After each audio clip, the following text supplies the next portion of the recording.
Isaiah chapter 66 verse 13. Isaiah chapter 66 verse 13.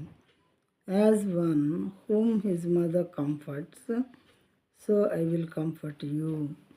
ఒకని తల్లి వానిని ఆదరించినట్లు నేను మిమ్మును ఆదరించెదను. ఒకని తల్లి వాణ్ణి ఆదరించినట్లు నేను మిమ్మును ఆదరించెదను. ఈ లోకపు తల్లి తన బిడ్డలను ఎలా ఆదరిస్తుందో అలా నేను మిమ్మల్ని ఆదరిస్తాను అని చెప్పి దేవుడు చెప్పారు. మరొక చోట తల్లి కన్నా తండ్రి కన్నా ఎక్కువగా నేను మిమ్మల్ని ప్రేమిస్తున్నాను అని చెప్పారు. మరొక చోట గర్భమునందు నా హస్తంలో నీకు రూపును ఏర్పరిచాయి అని చెప్పి మరొక చోట ఉన్నది. ఆ తర్వాత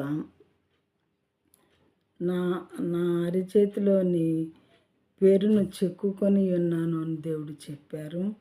మరి ప్రపంచంలో ప్రతి ఒక్కళ్ళకి వర్తిస్తుంది ఆ మాట. అంటే దేవుని హస్తం ఎంత పెద్దదో దీన్ని బట్టి మనం ఊహించవచ్చు ప్రియమైన వారలారా. తర్వాత ఆకాశం నా సింహాసనం, భూమి నా పాదపీఠము అని ఒక చోట ఉన్నది. ఆకాశం మహాకాశం పట్టజాలని దేవుడు అని ఉన్నది. అంటే ఈ దేవుని మనం ఎంతగా ఊహించుకోవాలో అని నాకు ఆశ్చర్యం వేస్తూ ఉంటుంది అప్పుడప్పుడు.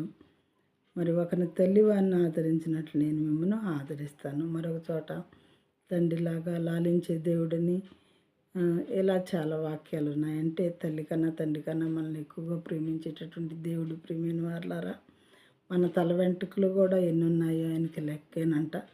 ఈ లోకపు తల్లిదండ్రులకైతే అవి లెక్క పెట్టలేరు. కానీ పరలోకపు తండ్రి ఆయన స్వహస్తాలతో మనల్ని సృజించినటువంటి తండ్రికి మన తలలో ఎన్ని వెంట్రుకలు ఉన్నాయో ఆయనకి తెలుసు.